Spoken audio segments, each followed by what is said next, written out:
I'm Jeff Sturgis from Whitetail Habitat Solutions, and we're going to have some fun today. We're going to actually get to do some cutting and create some travel corridors in a bedding area. And I really don't like to make any improvement that's just random out in the woods. I go to a lot of client properties and visit a lot of parcels where cool bedding area over here because it's a nice little knoll in the woods or nice travel corridor or even a food plot, and they really don't relate to anything else in the property, and that's a really bad thing.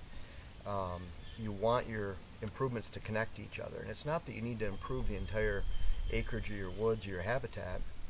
It's just that what you do improve and where you want the deer to live and move and feed, you want to relate to each other, and you want it to be continuous. And this is an example right here. Behind me we have some incredible bedding area to begin with, just because it's untouched by human. It's staggered. There's a lot of benches in there. There's some thick cover here and there. Um, but it's fairly random. It's a large area. I'm probably talking 15 to 20 acres, and it goes down into a large hollow. I think we can do better than that. I think we can define exactly where those deer will bed, and that way when we come into a stand location like this, that's about 15 yards behind the camera, then we know where those deer are at, so we can pinpoint where they're at. We can make sure when we come into the stand location we're not spooking those deer, and then of course when we leave, we want to know where they're feeding, where they're moving, and that helped us get in and out of the stand location without spooking deer.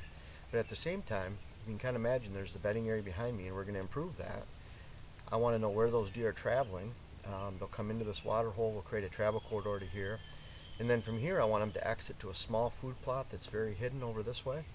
And then from there, they're on their way to very large food plots and food sources out in the middle of some fields, 67-acre field.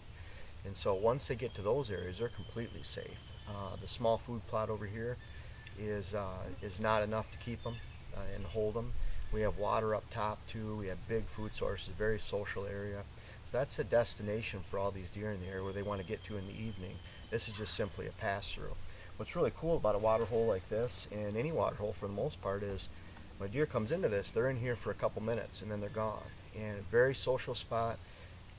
Just about any buck that's bedded down there, if he's feeling safe and he's feeling secure through here, he's going to exit his bed.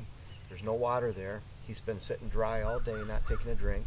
First thing he wants to do is come to this water before the food, and then eventually out to the big food sources. I think we can define exactly where he travels, and that's what we're going to do today. So follow along, and we'll get some trees cut down and maybe even tied down and create some bedding areas and travel corridor, and I think you'll enjoy it.